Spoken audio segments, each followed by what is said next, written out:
بسم اللہ الرحمن الرحیم۔ السلام علیکم۔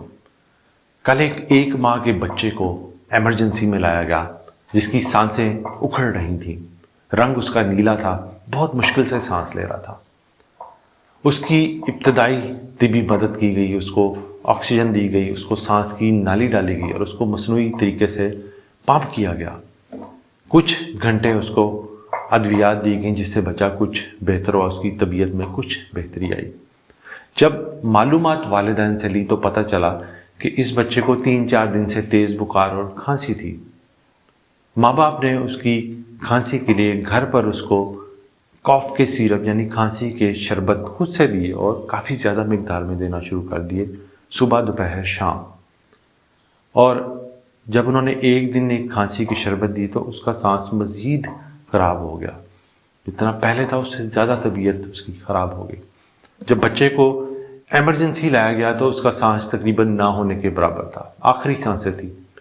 اور جب ہم نے اس کا معائنہ کیا تو اس کی آنکھوں کی پتلیاں سکڑی ہوئی تھیں، بالکل پتلی پتلی ہو گئی، جو کہ یہ شو کرتا تھا کہ اس کف سیرپ میں کچھ خاص اجزاء ہوتے ہیں جن کے نام میں آپ کو ابھی بھی بتا دیتا ہوں، نیچے ڈسکرپشن میں بھی لکھ دیتا ہوں۔ ڈیکسٹرومیتھورفین، فالکوڈین، کوڈین، یہ تمام وہ کمپوننٹ ہیں جو کہ کھانسی کو دباتے ہیں، جو کہ کھانسی کو کم کرتے ہیں، جو کہ ہرگز کھڑکھڑ والی کھانسی، نمونیا میں، ریشے والی کھانسی میں استعمال نہیں کرنے چاہیے، کیونکہ چھاتی میں ریشہ یعنی میوکس تب بنتا ہے جب کوئی چھاتی میں انفیکشن، نمونیا، کوئی وائرل انفیکشن، الرجی، دمہ تب ہو۔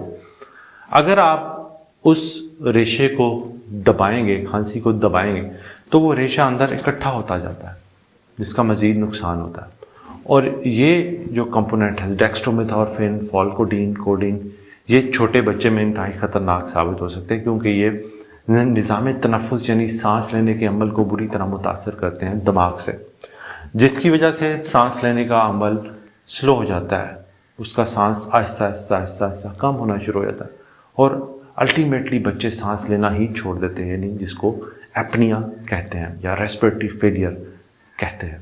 تو یہ 3 چیزیں جس شربت میں شامل ہوں وہ کف سپریسنٹس ہوتے ہیں، یعنی کھانسی کو دبانے والے شربت، جو کہ ہم نے استعمال نہیں کرنے۔